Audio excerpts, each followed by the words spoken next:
Boa tarde a todos aqui presentes. Espero que estejam todos bem. Meu nome é Amanda e sou executiva de produtos na vertical de segurança da Abra Software. E gostaria de agradecer a todos pela disponibilidade de participar desta live.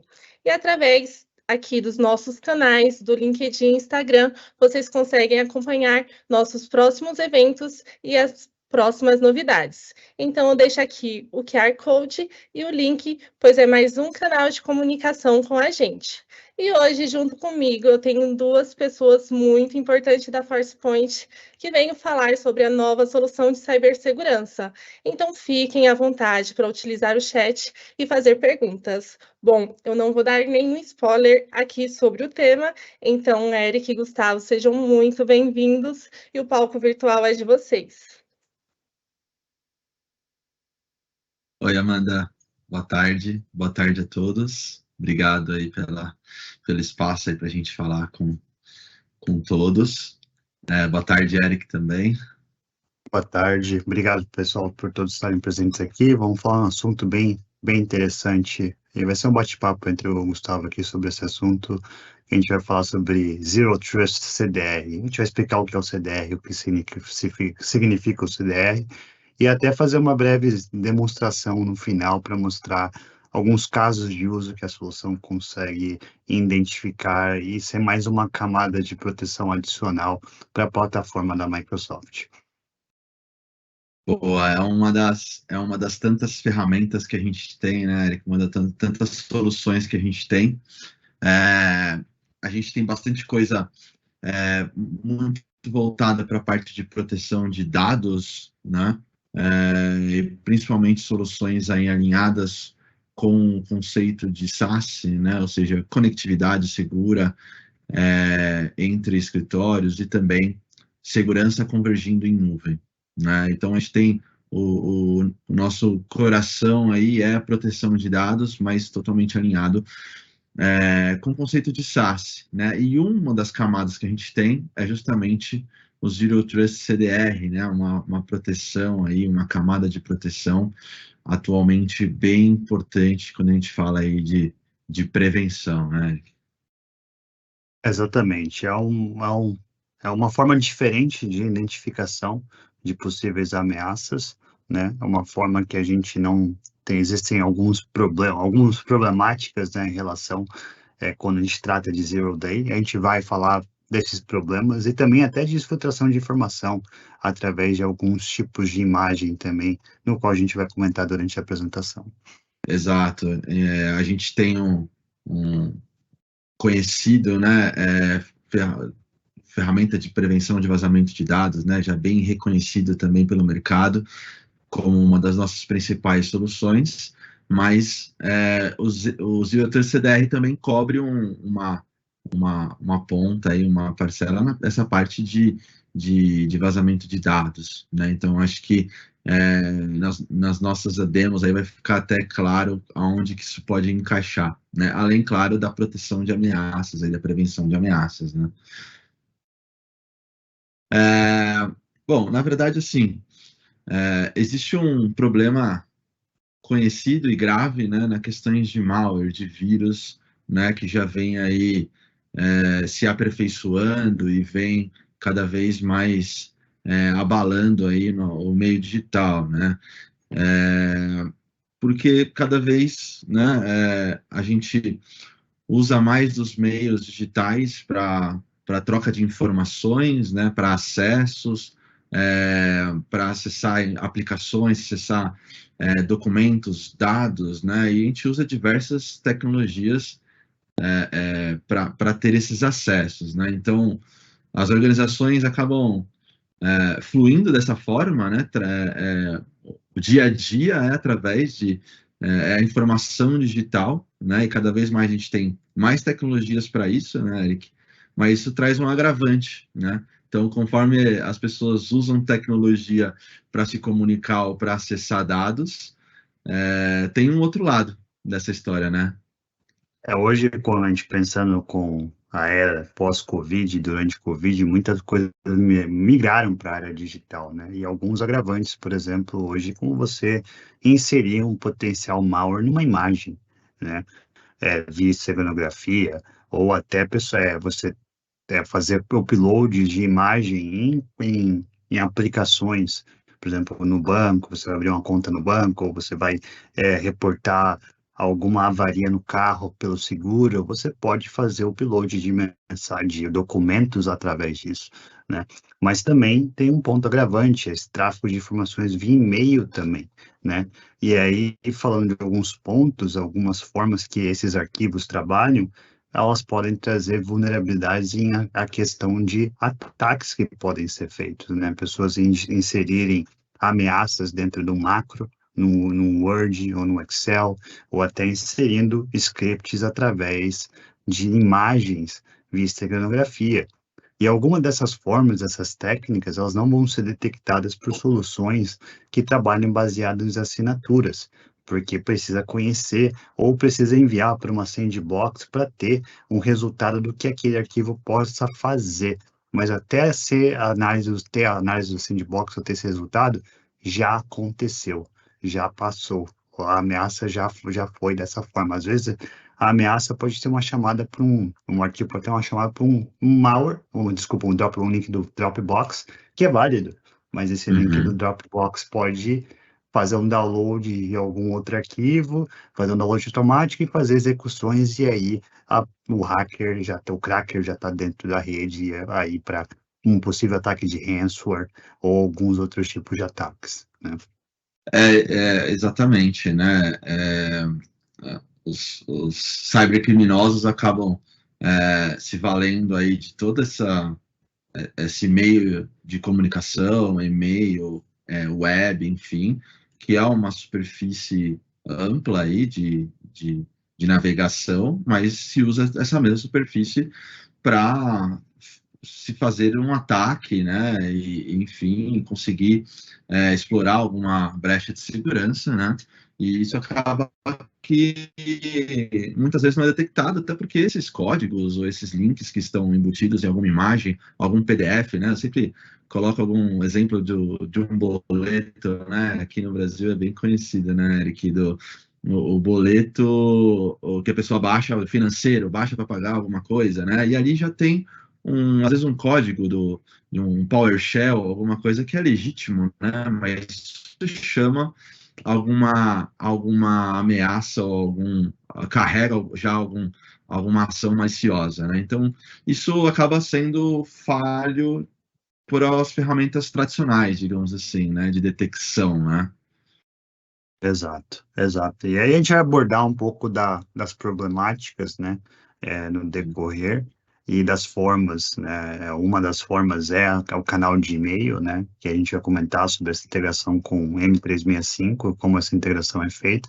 Mas se a gente for pensar no canal de e-mail, ainda continua sendo o maior canal de ataque dos cybercriminosos. É a forma mais fácil de um cybercriminoso conseguir acesso ou conseguir tentativas, né, de ataques, porque hoje é muito fácil uma pessoa saber o padrão de e-mail da ForcePoint, por exemplo, ou de qualquer empresa.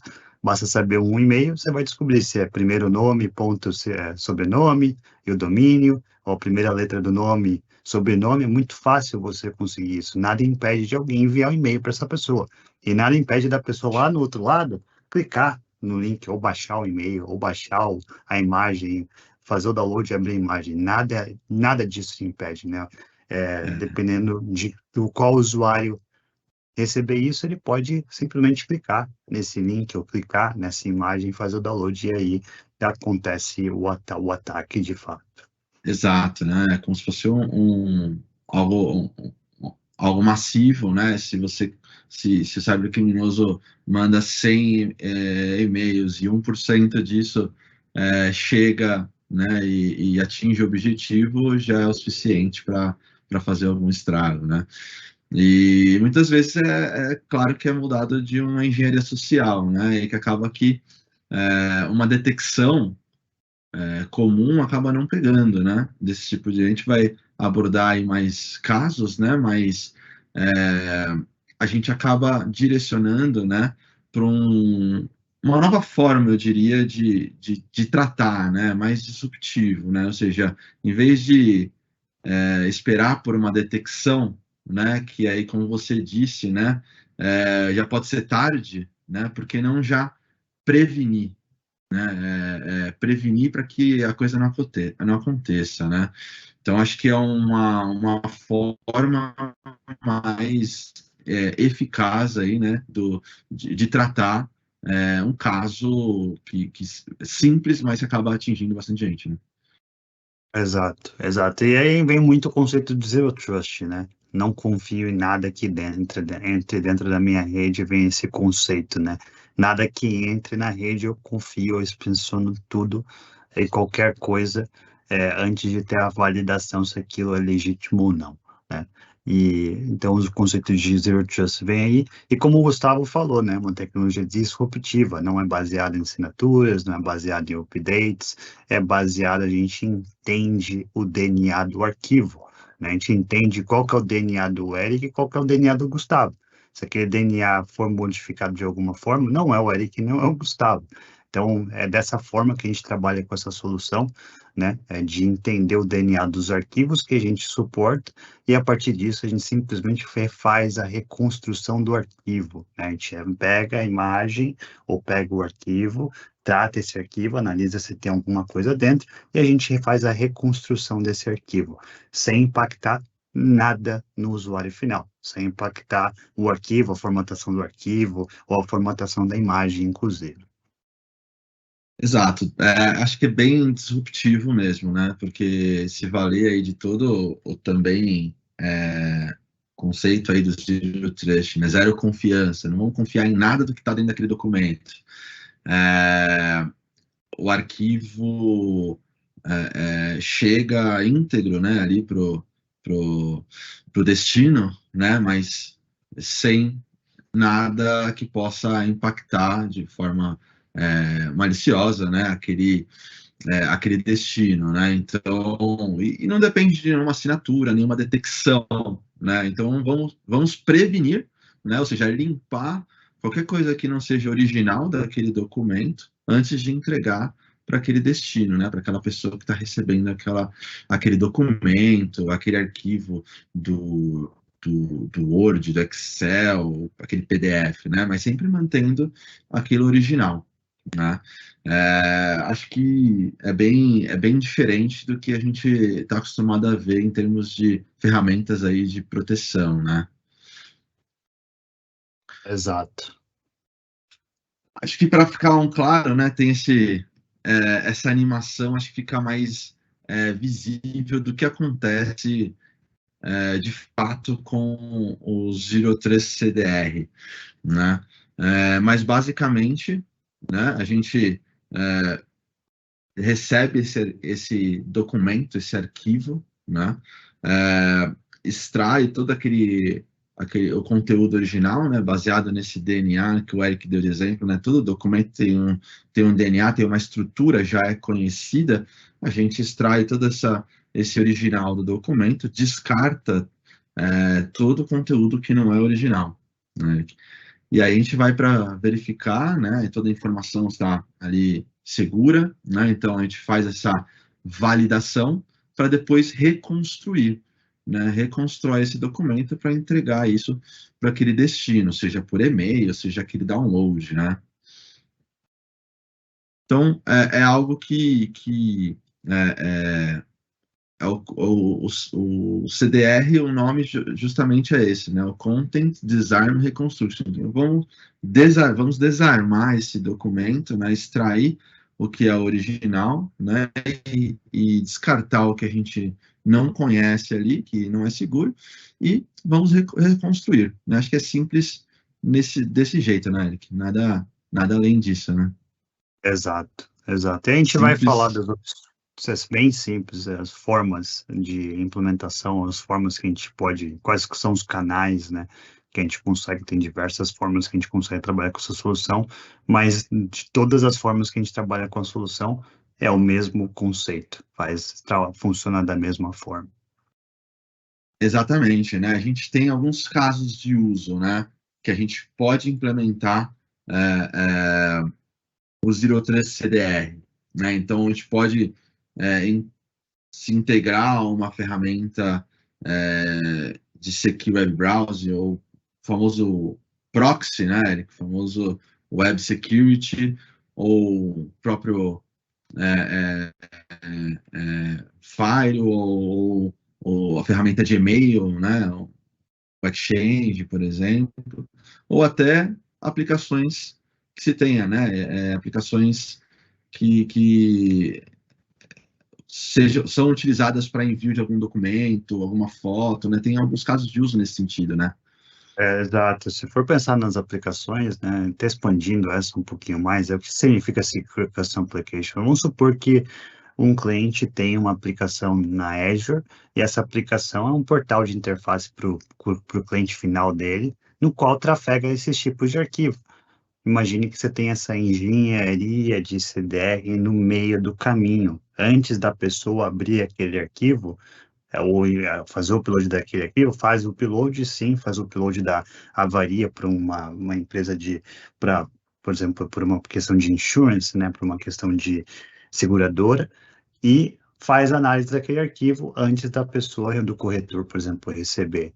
Isso é um exemplo, né? Existem outros exemplos, né? Imagine que você tem uma engenharia que vai estar sempre fazendo análise dos arquivos antes que o arquivo chegue para o destinatário final via essa aplicação, né? Essa custom application. Ou até tráfego entre aplicações e aplicações, você ter essa engenharia também fazendo análise dos arquivos. Então, seja sempre na troca, né, das informações, sempre vai ter o CDR fazendo a sanitização dos documentos antes de ser entregue, né? Então, assim, a gente tem várias vantagens, né, quando a gente fala da tecnologia do CDR, né? Então, acho que a gente pode colocar em alguns pilares aqui, né? Então, o fato de ser Zero Trust, né, faz com que a gente tenha um pilar forte na questão de segurança, né? Porque a gente está à prova de qualquer tentativa aí, de evasão, né, da proteção, né? Então, de várias técnicas que os cybercriminosos utilizam para passar pelas proteções, né? Já que a gente não confia em nada, como o próprio termo diz, então a gente vai passar, né? Vai evitar que qualquer coisa passe pelo CDR, já limpando, né? Então, é uma prevenção para todo tipo de ameaça, né? Acho que é um dos principais pontos, de fato, do CDR. E, além disso, tem as questões, né, de não depender exatamente de uma assinatura, né, de um update, e com isso evita vários pontos, como até os falsos positivos, né, que acho que acaba sendo um problemas nas detecções também, né? Exato. É uma solução que, uma vez que implementada, a parte de manutenção, ela é bem, não tem uma questão de manutenção e gerenciamento, né? Implementou, ela vai trabalhar com uma camada de segurança adicional, mas sem necessidade de criar políticas, sem necessidade de fazer qualquer outra configuração, uma vez que já está implementado. Exato, né? E é escalável, né? Não tem interrupções, funciona bem em tempo real, né? Então, e tem uma flexibilidade. Então, a gente falou de alguns casos de uso, né? Com a tecnologia, com aplicações customizadas, própria parte de e-mail que a gente vai abordar agora já na sequência. Então, por isso tem bastante flexibilidade nessa implementação. O que a gente vai dar o foco maior justamente numa integração, né, com o Microsoft 365, que é totalmente nativo, né, cloud nativo, né, nativo em nuvem, né? Então, mas há uma flexibilidade grande nessa implementação também, de acordo com esses casos de uso.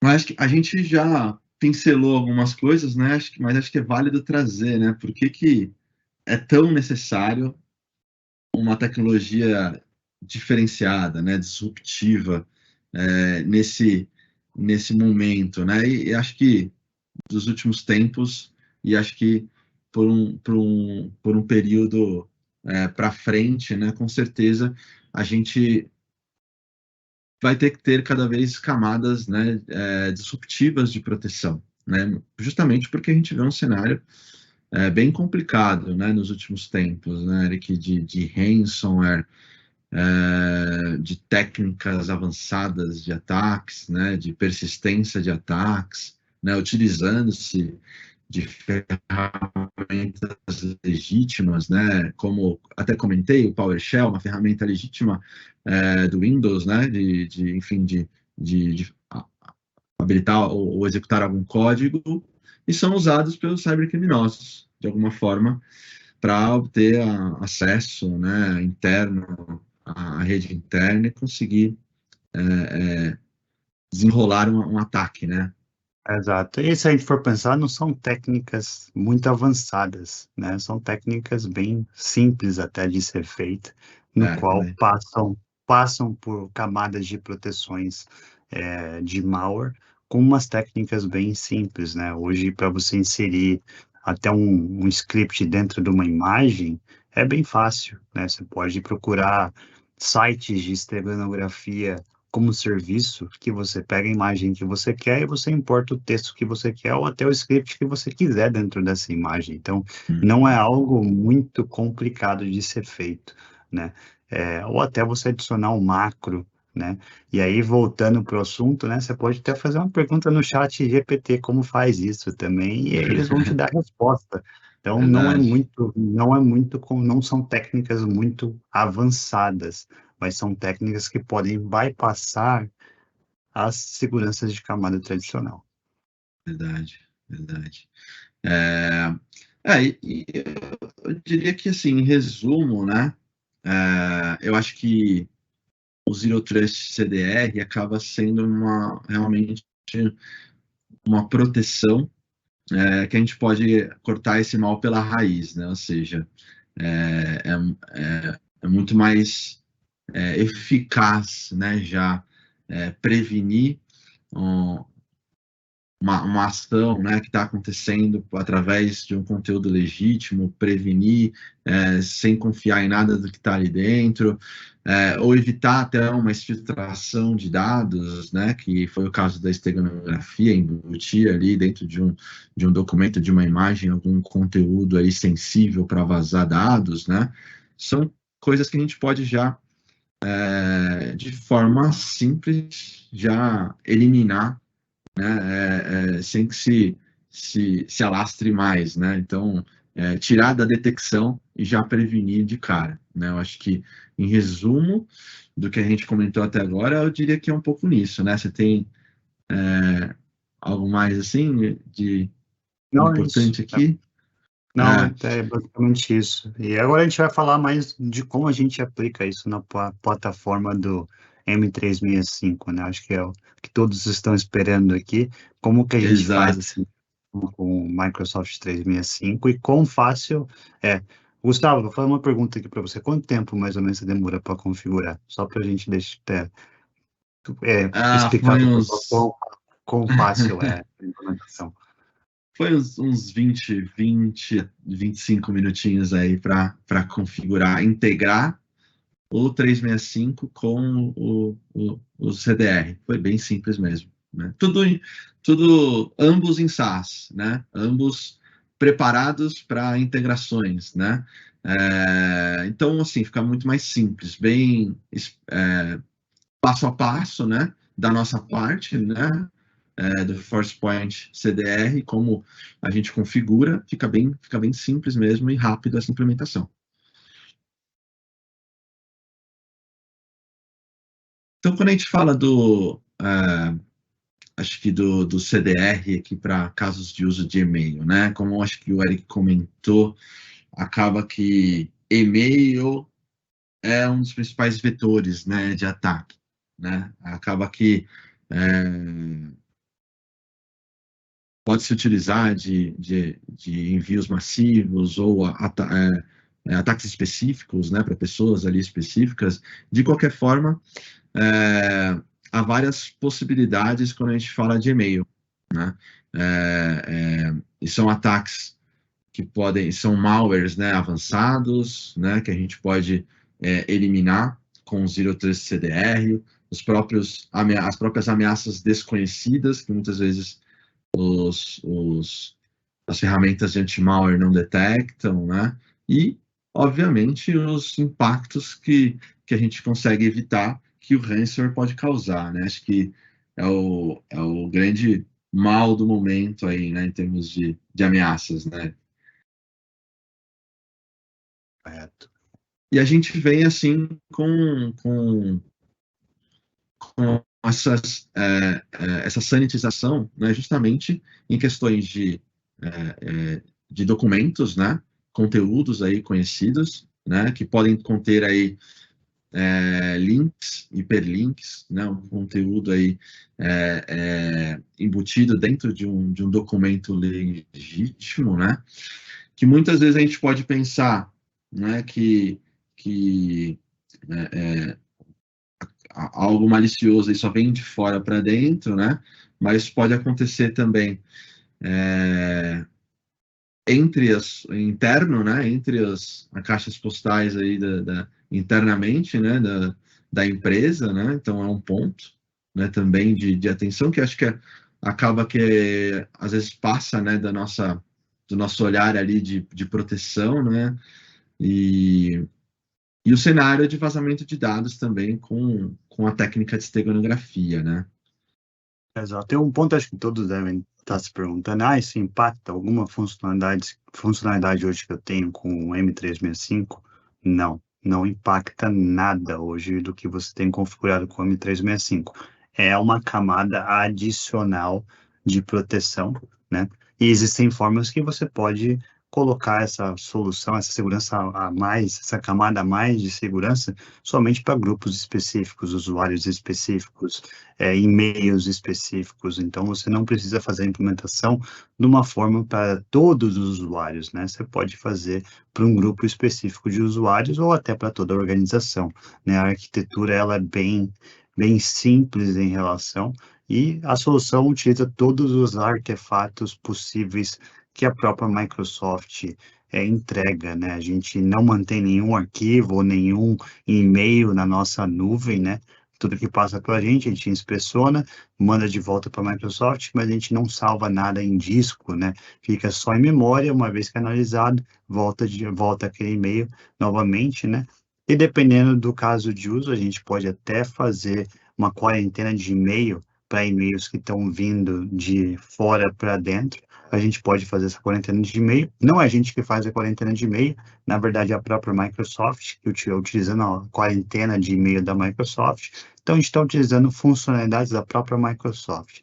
Até por isso é tão simples de fazer a instalação, a implementação, né? A solução é 100% na nuvem, são passo a passos que devem ser feitos dentro da própria plataforma da Microsoft, né? Vou te falar, basicamente todos os passos são feitos dentro da plataforma da Microsoft. Do nosso lado é feito só duas configurações, né? Que nada mais é habilitar a nuvem, o componente da nuvem para ir para o cliente X ou YZ, e aí a configuração está feita, né? Então é bem simples mesmo essa configuração.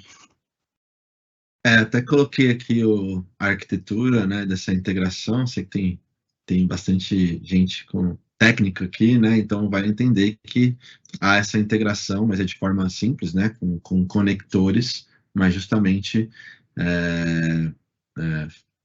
utilizando-se de toda a configuração do próprio 365 para colocar tudo isso para rodar, né? E acho que os pontos principais são esses, né? A gente consegue, com isso, proteger, né, o que vem de fora para dentro, né, em termos de recebimento de e-mails, o que sai também, né, com uma possível possibilidade aí de vazamento de dados com a técnica aí de esteganografia, então o outbound, e meios internos também, né, de uma pessoa para outra, que pode acontecer algum tipo de envio aí de algo malicioso, né?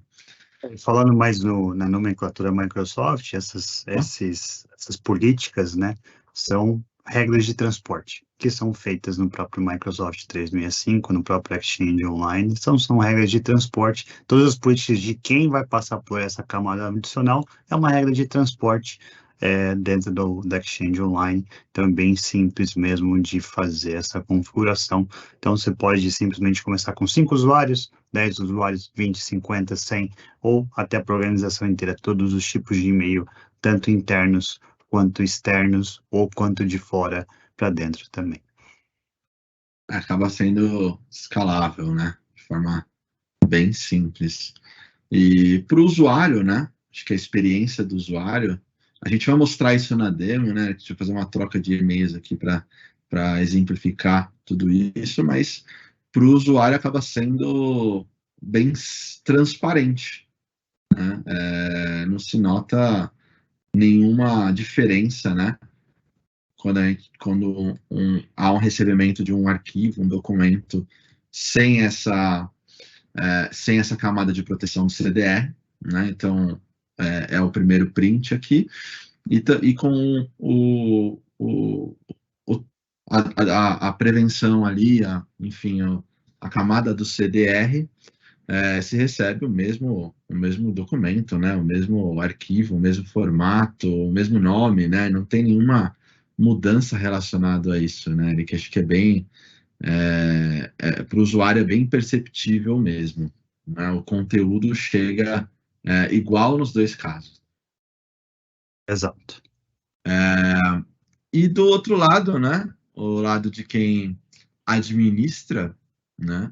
É uma ativação, né? Bem simples também, que é tudo em nuvem, né? Que é onde faz as configurações, né? Ou seja, tem as instruções, na verdade, de como integrar tudo isso, né? Mas aqui a gente tem essa visibilidade também de tudo que está sendo sanitizado pelo CDR, né? Nesse próprio console, né? de administração.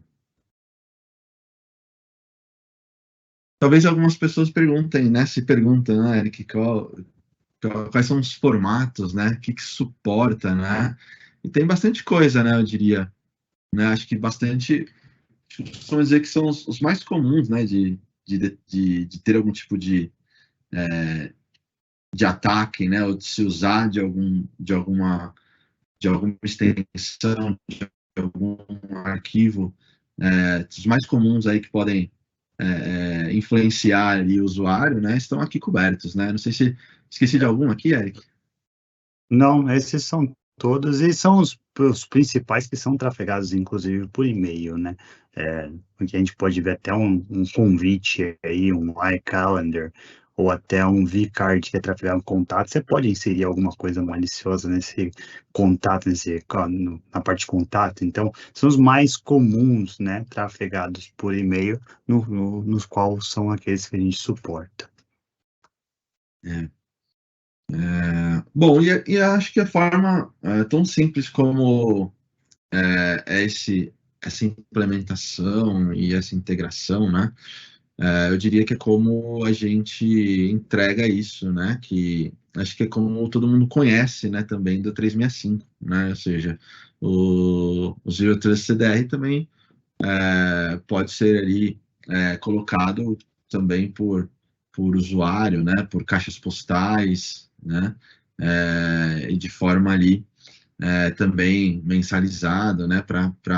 E pode crescer aí para o número de usuários, né? E acaba que essa implementação não requer quase que nenhum esforço, né? Para aplicar isso.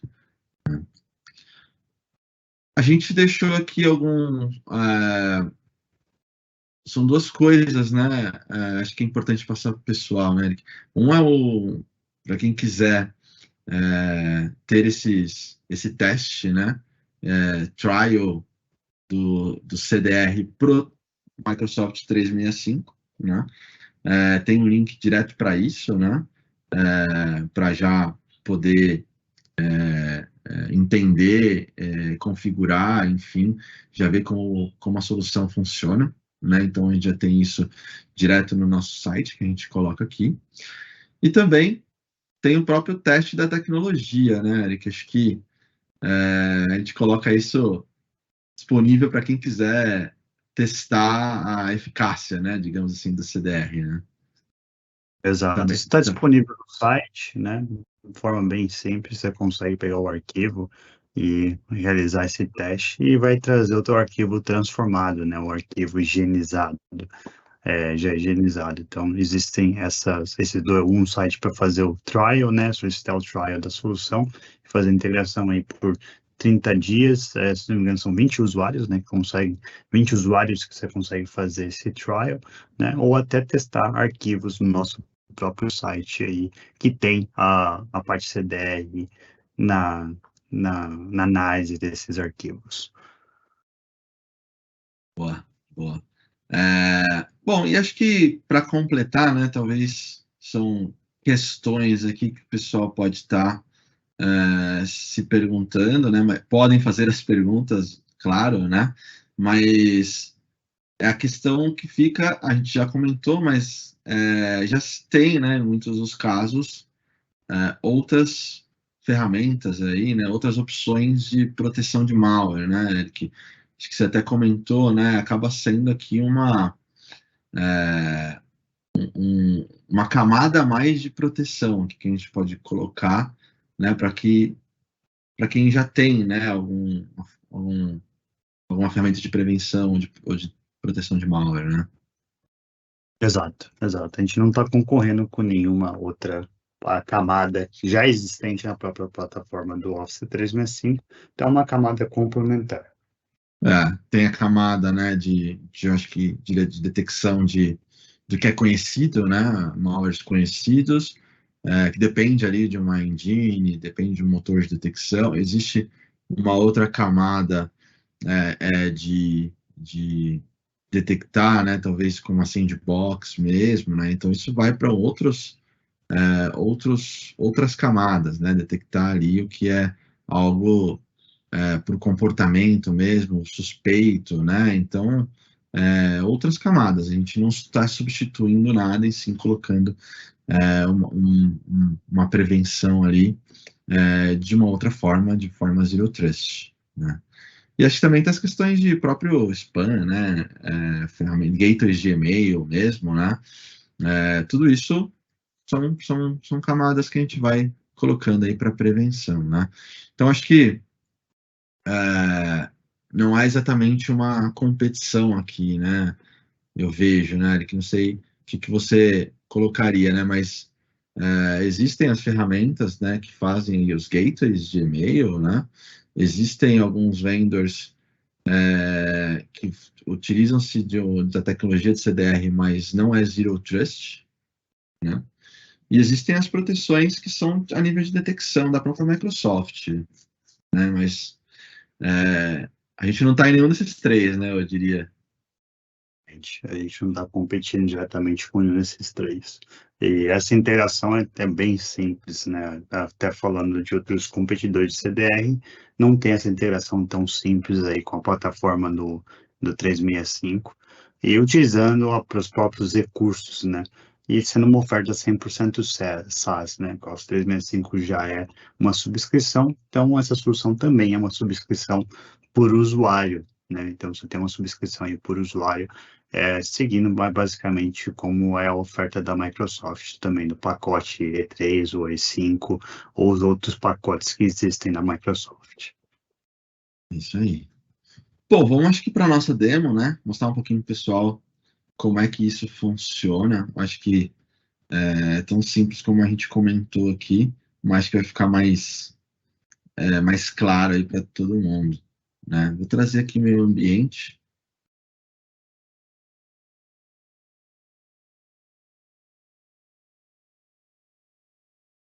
Ó, então dá para ver minha tela aí?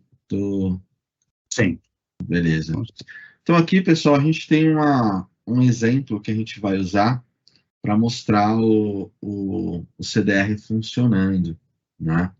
E um dos contextos que a gente colocou é justamente quando nós temos aqui uma imagem bonitinha, fofinha, né? Que não apresenta aparentemente nenhum mal, né? É uma imagem aqui, um JPEG, mas como o Eric comentou, né? De uma forma muito simples e de várias várias formas aí de achar na internet, a gente pode modificar o que está por trás desse arquivo e colocar conteúdo que não é original dessa imagem, né? Se a gente abrir aqui com um Notepad de uma forma bem simples, conseguimos ver aqui que há um script, e esse script, pessoal, olha só, ele chama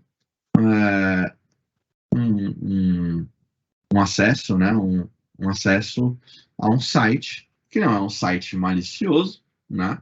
Não é um site que contém nada, nenhum malware, mas é um site que é algo que, se executado, vai nos redirecionar para esse site, né? Que é o que eu vou fazer aqui, inclusive. Eu vou renomear essa imagem para HTML e vou executar essa imagem. Né? E o que a gente tem aqui na imagem executada é justamente esse redirecionamento para uma página que estava ali com um código embutido dentro da imagem. Tá? Então, isso é o que acontece em alguns dos casos, né? Embutir algum código dentro desta imagem. Né? Então, o que a gente vai fazer? Eu vou abrir aqui o meu Outlook com o meu e-mail aqui do Microsoft 365, né? E eu vou mandar um e-mail para o Eric, que é esse aqui, né, Eric? Exato, esse mesmo. Vou colocar aqui que é o teste CDR, que segue a foto, e vou anexar essa mesma foto que está lá na nossa área de trabalho. E, Aqui, Gustavo, você comentou muito da questão da imagem, né, do artefato malicioso, né, sim, mas uma imagem, definição, você consegue filtrar centenas de informações. Por exemplo, você pode exfiltrar mais de 10 mil contatos dentro de uma imagem de alta definição. Então, isso é algo que até as soluções de DLP em si, quando falam de esteganografia, hoje nenhuma solução iria detectar uma certa exfiltração através de esteganografia, tá? Então, essa questão da imagem, falando de um ponto de malware, né? Vindo de fora para dentro, mas também vindo de dentro, saindo de dentro para fora, conteúdos potenciais, propriedade intelectual, alguma informação confidencial. Então, isso é possível de ser feito através de imagens também. Compartilhando aqui, eu consigo mostrar que o e-mail chegou aqui, tá? Esse e-mail realmente chegou. Eu vejo aqui o e-mail, né? E eu vejo que o tamanho do e-mail o tamanho da imagem até mudou. Então, eu vejo que essa imagem, ela sofreu uma higienização, né? Às vezes a definição da imagem, o tamanho da imagem até diminui quando você faz alguma coisa em esteganografia, porque você está utilizando algum desses pixels para inserir um script, né? E aí eu vou fazer o download dessa imagem rapidamente aqui, para mostrar que ela tá limpa. Vou mudar para TXT e abrir essa imagem aqui. Deixa eu passar aqui. Não tem nada, a gente vê que essa imagem foi limpa sem problema algum, tá? Então, eu vou fazer agora o teste de volta. Eu vou enviar esse e-mail para o Janis aqui. Deixa eu abrir o e-mail aqui. E eu vou inserir a mesma imagem. E aí, inserir essa imagem e mandar de volta e ver qual que é o resultado também. Bom, agora eu vou parar o compartilhamento e passar de volta para o Gustavo. essa que você mandou era é o mesmo com código igual, né? Exato. Beleza.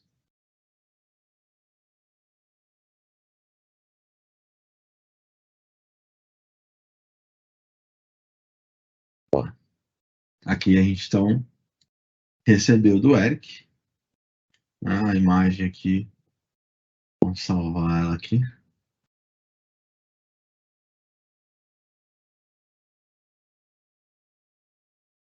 Salvar aqui como Polycats Eric vai estar aqui na nossa área de trabalho, né? E a mesma coisa, né? A gente pode abrir aqui sem nenhum script, nada embutido, né? Se a gente colocar o HTML aqui, igual a gente fez antes, né? Tentar abrir da mesma forma, isso não vai acontecer nada, né? Simplesmente não tem nenhum script para rodar aqui, né? Então, limpo, né? E acho que o principal ponto aqui acho que reforçar isso, né, Eric? O link era legítimo, né? Tanto que eu mandei quanto que você mandou. Legítimos que eu digo é que não era nada malicioso, nada suspeito, né? E pensando, eu mandando para você seria eu sendo da empresa, né? Então, a técnica que eu usei poderia ser utilizada para vazar algum dado, igual você comentou, né? Utilizar-se de uma imagem de alta definição para embutir uma quantidade de contatos, de informações sensíveis, e você, com o seu e-mail @gmail, né? Eu recebendo externo, né? Para dentro da caixa postal aqui da empresa também aconteceu a limpeza, né? Então, os dois fluxos. Nada impede desse link ser um link próprio do OneDrive ou do SharePoint também, né, para fazer o redirecionamento. Então, nada impede que sejam esses links, e os cybercriminosos podem utilizar dessas ferramentas, né, para, inclusive, colocar o malware lá dentro e tentar, de uma forma, bypassar os sistemas de segurança, sistemas que olham por assinatura, não detectam script dentro de imagem, vista e organografia. Então, poderia ser feito um outro link, não precisa nem precisar ser um link malicioso, mas poderia ser um link válido, né, de um OneDrive, por exemplo. De um repositório, né? De bola. Bom, acho que agora a gente pode ver se tem alguma pergunta, né? Pessoal aí no chat. Legal, Gustavo. Tem uma questão aqui no chat. Eles estão perguntando qual o tempo de implementação da solução. Boa. Bom, a gente até comentamos, né? Mas o tempo é muito curto, né? Eu mesmo implementei aqui nesse ambiente, foi algo simples, né? Em torno aí de 20 a 30 minutos, acho que a gente tem a configuração feita aí de forma completa, né? Não tem muita complexidade, né? No próprio Microsoft 365, na própria configuração ali na administração, a gente define quais são os grupos de usuários, né? Quais usuários a gente vai aplicar, na verdade, para que passe por essa camada de proteção, e aí dá para expandir, né? Então, assim, é bem simples. Exato. Dá até para colocar pelo título do e-mail também, ou algo no corpo do e-mail, então é algo bem granular, utilizando de recursos da própria Microsoft. Essas políticas não é no produto da ForcePoint, mas sim nos recursos das políticas de transporte do Exchange Online que a gente faz essas configurações. Então, do nosso lado, a configuração é bem, um ambiente SaaS, né, uma vez que habilitado, demora em torno de 20 a 30 minutos aí para fazer essa configuração e ter a solução rodando aí para poucos usuários ou para muitos usuários, né? Então, isso é bem simples mesmo de ser implementado. Outra questão aqui é sobre o licenciamento. De qual forma é licenciada a solução? Boa. O licenciamento é por usuário, né? Na verdade, por caixa postal, eu diria, né, Eric?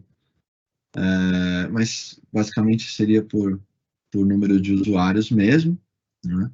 E é isso, com a subscrição, né? Então, simples aí, como o pessoal já está acostumado, inclusive, com M365, né? Então, subscription por usuário, né? Então, segue o mesmo modelo, né? Para facilitar aí a vida de todo mundo. A gente tem dois modelos no licenciamento, né? Que é Boa. só o inbound por usuário, né? E o segundo modelo é o inbound, outbound e o internal, todos juntos nesse três. Então, são dois tipos de licenciamento. Você quer só de inbound, é um modelo. Se você quer inbound, outbound e internal, é um outro licenciamento. Tá? Então, são uma das duas licenças aí para a quantidade de caixas postais que você quer realizar essa proteção. Bem lembrado. Perfeito. Muito obrigada, Eric e Gustavo, pela parceria. Parabéns pela apresentação. Obrigada a todos que ficaram com a gente aqui até o final. Para maiores interesses, fiquem à vontade para contatar a nossa área de segurança aqui na Abrasoftware, que será um prazer a gente realizar uma reunião mais detalhada, de acordo com o ambiente de cada um. E ficamos por aqui. Obrigada, pessoal. Até a próxima. Obrigado, Amanda. Obrigado, time Abrasoftware. Obrigado a todos pela audiência. Espero que vocês tenham gostado e qualquer coisa, coloca à disposição aí para todos aí que quiserem conhecer melhor a nossa solução. Obrigado, Eric, também, pela parceria aí, esse bate-bola. Obrigado, pessoal. Boa tarde aí. Desejo um ótimo resto de semana aí para todos e qualquer coisa estamos à disposição.